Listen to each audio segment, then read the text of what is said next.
Hi guys, it's Corrine. Thanks so much for stopping by. Today I'm sharing some handmade cards. I am using the Altenew Flower Bunch Layering Stencil, which is a beautiful stencil. And I actually ink blended, I think about 10 different panels. So if I have some of those finished by the time I put this video up, I'll be sure to share those at the end as well. Here are some of the products I'm using. I'm using some Strathmore Bristol Smooth cardstock. Absolutely wonderful cardstock to work with. It's very thick and it blends beautifully. It comes in, I believe, 9 by 12, and I cut my panels in half, 6 by 12, just so I had a larger work surface, and I'll cut those down in the end. Here I'm showing you I did use my crocodile and put a hole in the top right. You can, that way I know which way my stencil, the top faces. Granted, you can turn that stencil over and that same circle would be in the top right, but once you work with the stencils, you kind of know which way they go, and that just helps me keep them in order. So I'm doing 2 panels on this video today. I'm also using some Altenew inks, the Warm and Cozy collection. I'm using some Faded Jeans, Chip Sapphire, and I do end up adding Wild Honey. Those are all in Distress Oxides. I do have some Teal Zeal by Memento, and then some ink blending brushes. And then lastly, I'm using some Concord and 9 Dove and Mushroom inks. And this is my cleaning thing. I can't think of the name of it. I even tried to Google trying to remember what the name of it was, and I cannot think of it. So maybe somebody can mention it down in the comments section. So I have some blue ink tape as well. And then this is what I found that works so amazing. I've been using it for about a month now. I have not seen anybody else use it, so I don't know if other people have figured out how great this is or not. But this is a Silpat or a silicone baking mat. Silpat is just a brand. This one I got at Walmart, and you use it for baking on your cookie sheet to help eliminate cookies from sticking. It is a great thing to have. Well, I bought it, but it's too small for my cookie sheet. So I just kept it in my kitchen, figured I would use it at some point. And then one day I was using a old Cricut mat that was brought on by the idea from Jennifer McGuire. She uses a cutting mat in her Misty usually. So I thought, oh, that would work great with ink blending to kind of hold it in place. And it does work really well. But one day I was deciding if I wanted to buy the waffle flower mat that they have. And I stopped what I was doing. I went in the kitchen to work on something, and I had the idea of trying this. And this to me is a game changer. I absolutely love it. I love that I can roll it up and put it right back in the box and stick it in a drawer, and it does not take up much space. I don't know how much that waffle flower mixed medium mat is, but I didn't like the idea of having to store it. And I also didn't like the idea of it staining that I've seen other people's videos show. So to me, this eliminates all of that. So when you put down your Bristol Smooth cardstock, it kind of stays in place. I do like to tape down with some painter's tape, the stencils, which really helps it from moving. And then I'm using lots of Post-it notes because I have accidentally ink blended onto my cardstock, and I don't want to do that. So I'm going to reuse all these Post-it notes for all the different stencils and add a couple here and there. So I'm starting out with, you want for the leaves a light, medium, and dark tone. I'm starting out with my lightest tone, which is Teal Zeal by Memento. I'm using a blending brush, and this is a dye ink, I believe. It could be a pigment ink. My memory escapes me right now. But you don't want to use the same blending brush for that type of ink as you do with your oxides. So you'll see me switch it out here. Again, I'm doing two panels. The second panel, I didn't even re-ink my blending brush. I'm doing a darker panel and a lighter panel in blues, which I absolutely love how these turned out. Instead of doing green leaves, which I did a bunch of different type of green leaves as well on other panels that I can show at the end of the video.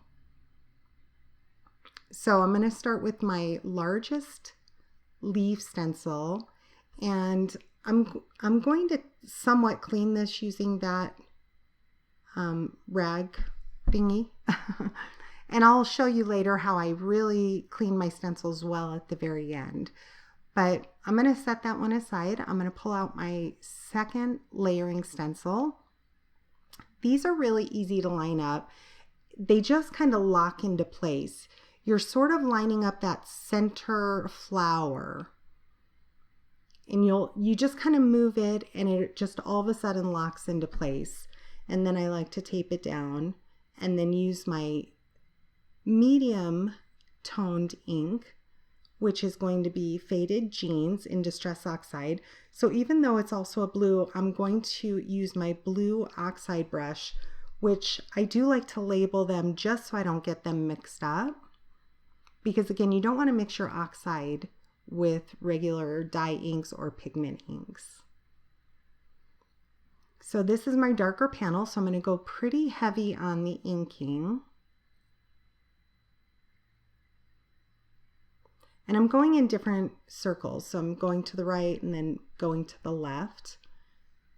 And with this Bristol Smooth, this just inks so beautifully.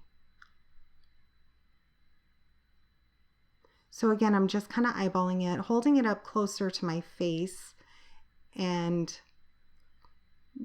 using what's left on my brush, adding that to my lighter panel. And I try to reuse all my Post-it notes and tapes, and I think I was pretty successful with all the different stencils. So this one I am done with, so I'm going to clean it a little bit better, but I'll clean it really well at the end here. So now we're using our third leaf stencil, and that I'm going to use some Chip Sapphire on. Again, just kind of holding it, moving it around. You're really lining up that center flower. I don't know about anybody else, but the layering guides for the very center of the flowers, which I'll get to here shortly, were kind of hard. One of them was a little hard to line up. I don't know if, I'm sure it's probably operator error, but I had a little bit difficult time lining it up. But the flower looked great in the end.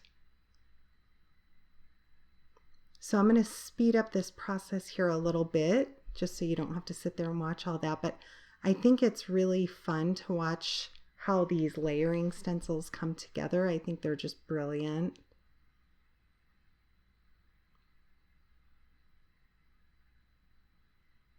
And I think over a 2-day period, I did probably 10 different panels because I plan on making a note card set with a few of them, and then I need some thank you cards to send out. So I'm just moving my Post-it notes around, just again to make sure I don't go off of my stencil onto my card base. But if you do, you can use an eraser or one of these sand erasers, and it works beautifully to get the extra ink off your paper. But I'm just trying to avoid that so I don't have to take that extra step. So now I pulled out the Warm and Cozy inks from Altenew. I'm starting with the lightest color, and I wanted a little bit richer color for my base color flower. I love orange with blue. I think it looks beautifully. So I decide to pull out Wild Honey Distress ink. I moved on to my second panel, and this is when I think I was realizing that I wanted more of a solid color. So even though it's orange, I'm going to go back to my oxide orange brush. And this is the first time I'm using this blending brush, so I'm really getting a lot of ink on there and kind of putting it off on a Post-it note just so I don't get too much. And I went back to my first panel and decided I wanted it a little bit richer, a little bit darker. So I added the wild honey to that, and I was really happy with that. So I'm going to clean it off again and line up the middle stencil, covering it with Post-it notes again. And for the life of me, I cannot remember what that rag that I'm using is called. So like I mentioned, maybe somebody can leave that down in the comments section just so I can stop driving myself crazy. I even tried Googling it, as I mentioned, but I just finished chemo about 3 weeks ago, and when they say chemo brain, it is a real thing. The other day I couldn't even think of the word onion.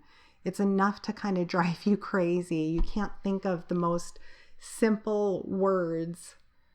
So bear with me if I struggle through, like I couldn't think of painter's tape, what that was called. So bear with me as I struggle through that, and hopefully my brain clears up a little bit here soon. So again, I'm just going back and forth to the lighter panel and the darker panel, trying to reuse those Post-it notes. I have a ton of Post-it notes, so I didn't mind using them, but I don't want to waste them either. So if I can move them around, which I did during this process, and just until they just are rolled up and flipping up, then I just get rid of them. When you do wipe those off, you want to be really careful, because like the center of the flower stencils have little bitty tiny delicate pieces. So even though you kind of want to clean it really well, you still want to be really careful with the center of those stencils. I bent on a different stencil that I was using last week. I bent one of the pieces. I was able to kind of push it back down, but I got a little too aggressive with cleaning it. So you just want to be careful with that. So I'm using my darkest color for the third part of the flower. I think there's 5 layers altogether on this flower. And I think it's the 5th one that is a little bit, for me, hard to line up. This one's super simple. You just kind of want to add that to the center of the flower. And they have 2 different shape centers, so it's easy to match up. And for this, I did a little bit of chipped sapphire. I thought it looked really pretty in the center because it has a gray undertone to it. So I love how that turned out. And this silicone baking mat you can find at Walmart or Amazon, and it on the glass mat itself, it sticks to it. So that doesn't move, and then my little ink pads stick perfectly to it. So I don't have to hold them when I go to re-ink my blending brush. It just kind of grabs onto your ink pad and you're able to re-ink without having to hold it, and really, press hard if you need to get a lot of ink on your blending brush. Now I'm doing the pine cones, and you can line these up very easily, but you want to line them up well because you don't want a little bit of a white shadow, I guess, you don't want that white there, which I'll show you here in a minute. I think this one blended perfectly. You almost want it to go into your leaves just a little bit. Halo, you don't want that white halo. So for these, I'm using Concord and Ninth's Dove and Mushroom. Mushroom will be for the second layer, and I absolutely love how this turns out. So I'm going to start with Dove and go a little bit lighter, not too dark. I want it to kind of match well with my leaves. I don't want them to stand out too much. I want them to blend in mostly.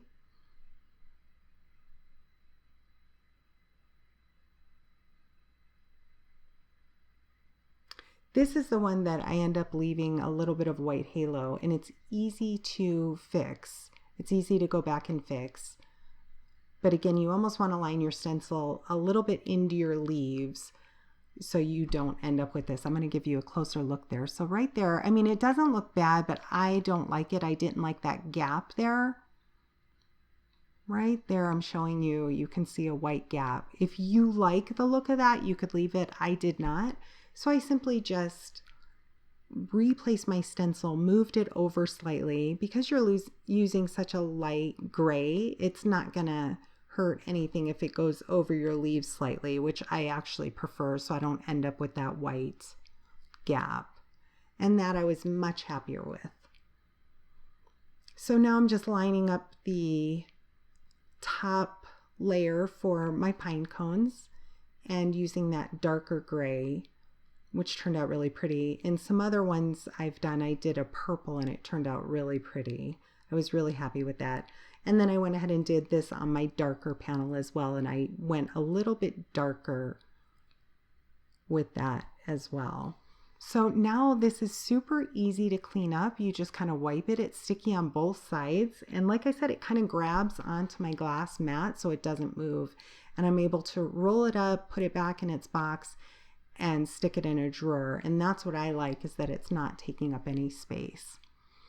So this is how I clean my stencils really well when I'm done. I use those shop paper towels that you usually, like my husband uses them in the garage. I got a roll for myself for my craft room and I love them. And then I'm using some alcohol. So that's why writing on the top of my stencil with a Sharpie doesn't work for me, because it comes off when you use alcohol. That's why I went ahead and punched it with my Crocodile. And I just layer it between the two shop towels, spray it really well, and then dry it off, and they come out clean, perfectly clean. It gets all the ink off. Again, you want to be careful with those delicate pieces.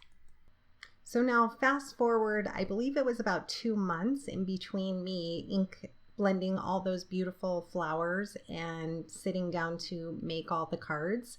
I'm just going to get right into the card making. On this piece of Concord and 9th cardstock, I cut out the center so I could save it for scraps.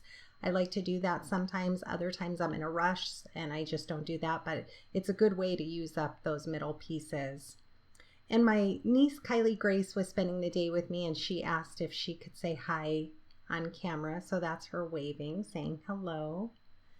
Here I'm just matting on a black piece of paper, and this card I had to get out right away, so I think I kept it just simple like that. That's an A2 sized card, and I just matted it with the blue Concord and 9 that matches that blue ink that I was using, along with some black. And that "thanks so very much" is a Trinity Stamps thank you stamp. You'll see me use that throughout this several cards.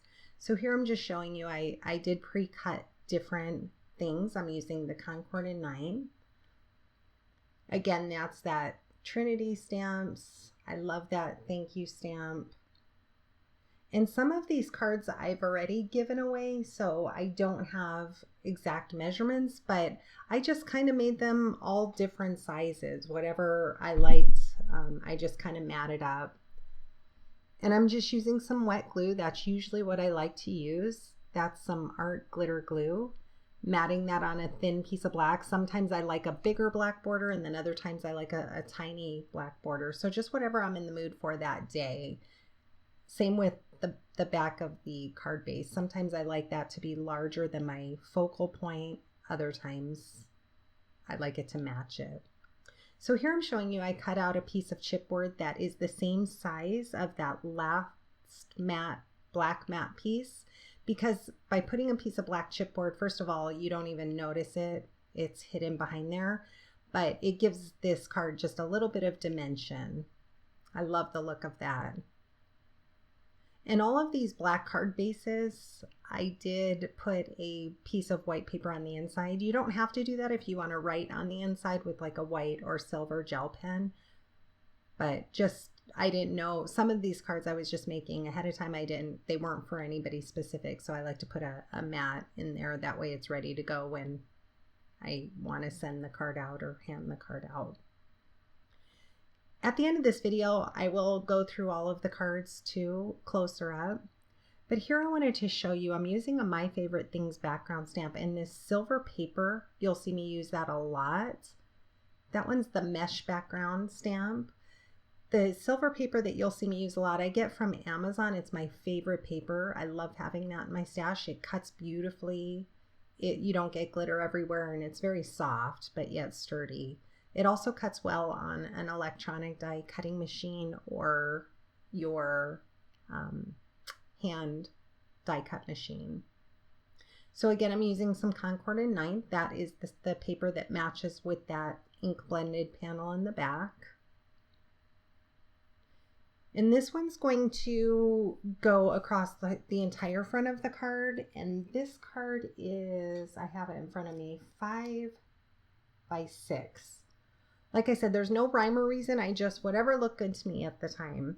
And those books there, I'm putting those under some heavy books while the cards have a time to dry, because like that glitter paper does take a little bit longer to dry. So I just put something heavy on it, usually books like that I have sitting next to me. And those background pieces, I used this flower panel, scanned it in my brother's Scan and Cut, and gave myself a shadow. And I glued, I think, 3 of them together to give myself some dimension with that flower piece. But I felt like it needed something else, so I'm just kind of, what's on my desk, I'm just adding a border here again, no specific size, just whatever looks good at the time. But I'm going to adhere that glitter paper. You'll see me use a lot of the glitter paper throughout these cards. It's like I said, some of my favorite, and it was on my desk, so I thought it looked great with these flowers. So I'm just going to glue a black piece of paper or cardstock and the glitter paper on top.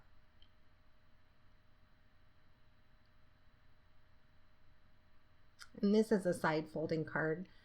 I went to get the piece to cut for the inside.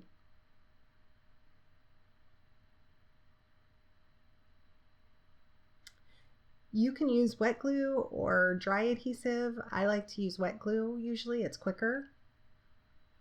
There I was just cutting off a little piece that it was of the cards, the pink colored or peach color coral.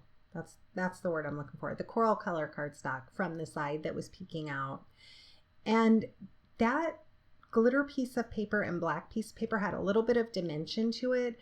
So I had some extra pieces of this background flower. So what I'm doing is just cutting out the part that's going to lay over the glitter part. This way it lays flat on my card because it wasn't laying correctly, being that there was some dimension behind part of it. So by me adding extra cardstock pieces to the top and bottom, it lays perfectly flat. So moving on to the next card. This one is using Honeybee Let's Celebrate stamp set. And I did pre-stamp a lot of these, as you can see when I was doing the flowers. I stamped them at the time. In some of these cards, I changed my mind on, I cover some of those up or I change them a little. So you'll see as we go through the process.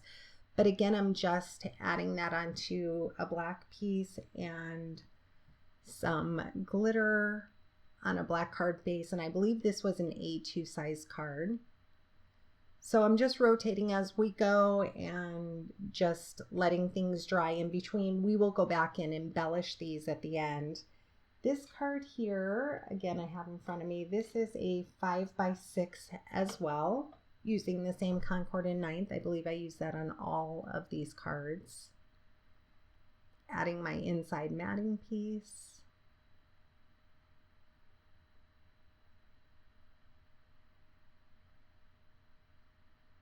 And that mesh background, I used black, I believe it was VersaFine black ink. With my Misty, I had to stamp that a couple times. Here I'm showing you, you can use tape as well. If you're worried about getting something on perfectly straight, tape is actually easy to use because you just release the paper from just one part of the background, like the top part is what I usually do, and then pull down the pieces, get it on your paper straight, and then you can take the rest of the tape, the release paper back off the tape. but glue is much quicker, faster, and economical too. So again, I'm stacking these up. I love giving these dimension with the black border as well. And then I'm going to add that onto my card base, give that a little time to dry under a flat book. And again, I felt like I wanted some sort of border. I thought about doing it vertically, but I really did like it horizontal. Oh, that one I actually don't do the border on. I'm looking at it here. I chose not to on that one. This one I just wanted to add a little of that gorgeous Concord and 9th paper peeking from the top along with a little bit of glitter paper. And I decided to leave a little black border from my card base. This is an A2 size card. So this way I'm not using a full piece of paper behind it, and I'm just using my ATG because I thought it was easier to get these pieces straight since they were such tiny pieces. So once I was happy with that, I just cut off the excess, add my background,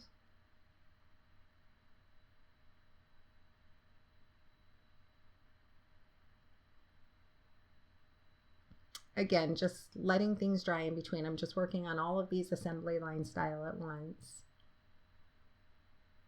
And here I was trying to figure out, I knew it needed a little more black. Close up, I wanted to show you that this was my first attempt at my brother's scan and cut, and I cut the wrong thing. So we're going to have to cut that up, or cover that up rather. I'm not going to not use that flower because of that. So I decided that I like 2 little tiny strips of black paper, just eyeballing those there.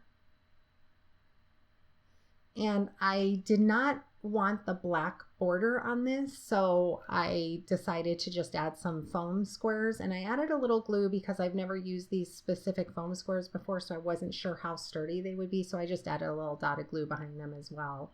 But I did want to give that flower some dimension without the black border this time. So I'm just trying to figure out how to cover that mistake up. Here's the honeybee Let's Celebrate. I used this for a couple of the dies. They have the matching die and stamp set. So I cut several pieces out with black cardstock, and then the hello, the top hello out of that beautiful Concord and 9th cardstock. And just using my wet glue and some tweezers to make it a little bit easier, I'm going to layer that. And I believe I layer that on 3 different pieces of that black shadow die. I think that Papa Blue looks so pretty on it. And so here's where I'm covering up that piece of flower that was cut out. I'm just going to add, again, a black with that silver border to bring that silver in again. And then I'll add my hello to the top of it.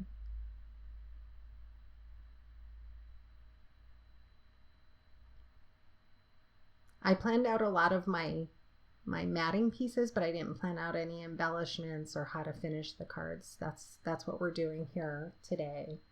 Here I have some little clay hearts. I want to say that I got these from Trinity Stamps a long time ago. I keep them in an embellishment box. These are in black, so I'm just using my art glitter glue and scattering those around. And I will at the end of this video go through all the cards up closer to give you a close-up look of them. So this card here, I am using that same honeybee die and cutting out a black layer and glitter paper and a La La Land Crafts bow die. This is one of my favorite dies. When I pull this out, I love using this with that silver glitter paper. I usually make 3 or 4 of them at one time and just kind of let them dry off to the side. Well, today I ended up, I believe, using all of them for these cards. I love a little bow on a card. Pretty much on anything, actually. So I'm pulling out some stamps, trying to figure out what to put, and I pulled out the happy, so it can say happy birthday. And I thought it would be best to use my Misty for this, even though it's such a small stamp, I didn't want to screw it up. I'm using a scrap piece of paper to stamp it a couple times just to make sure I get a good impression, because I believe that was the first time me using that word happy. And so now I'm just going to glue that on underneath the word happy, let it dry for a few minutes, and then add my bow.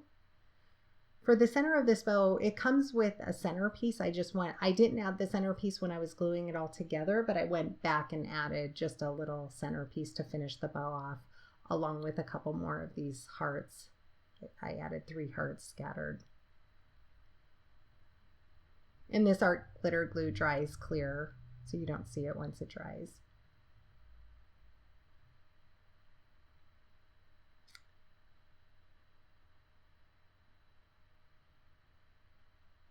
I added a strip of that silver paper. I think that just looks so pretty on that. I'll cut off the excess here and make sure it's glued down end to end. Trying to get that straight. Added a bow and some more of those little hearts.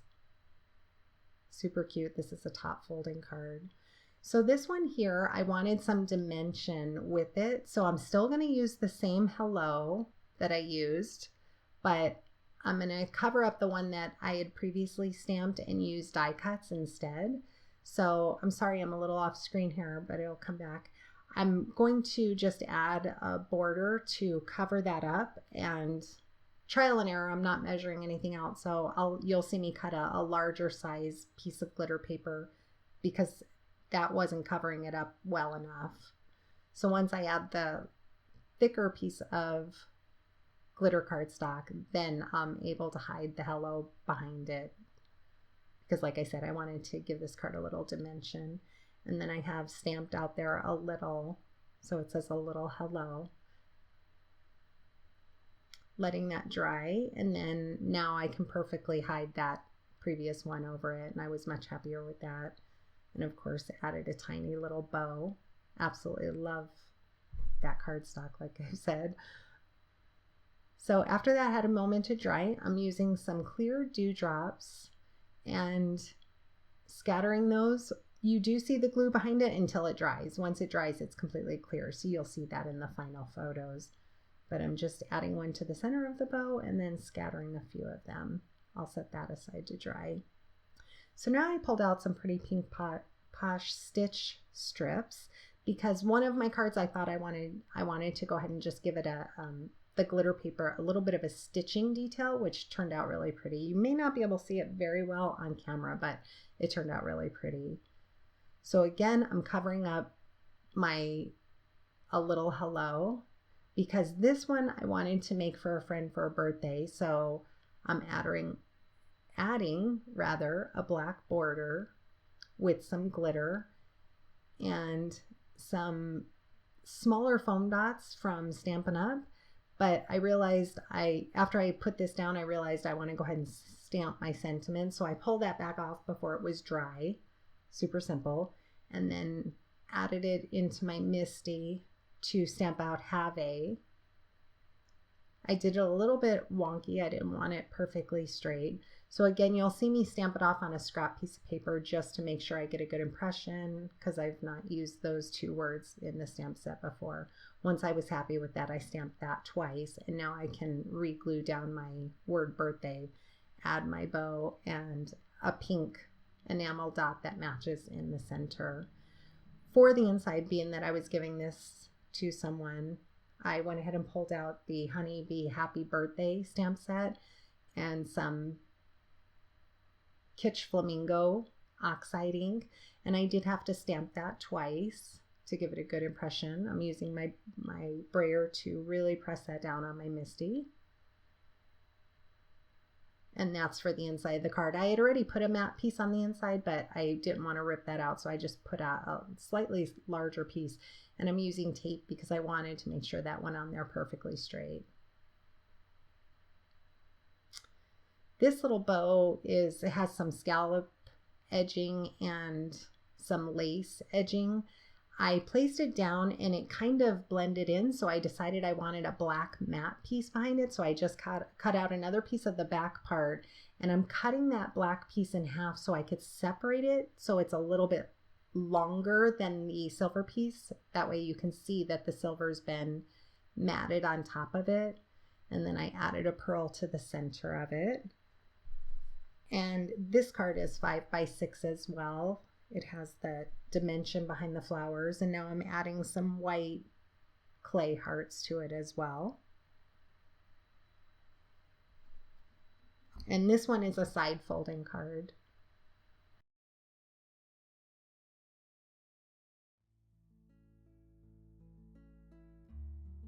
So here you can see them a little bit better detail. These were super fun to make. If you're ever having a day where you feel like crafting but you don't feel like doing a lot of work, just ink blend some layered stencils like this, and then at a different day go back and embellish them. It's super fun that way. You have all your card bases available, ready to go, and it's very therapeutic. So thank you so much. I know this was a longer video. I appreciate you sticking with me, and I hope you've enjoyed the process. If you have any questions, please leave me a comment. Thanks for stopping by my channel. Please like and subscribe, and have a great day.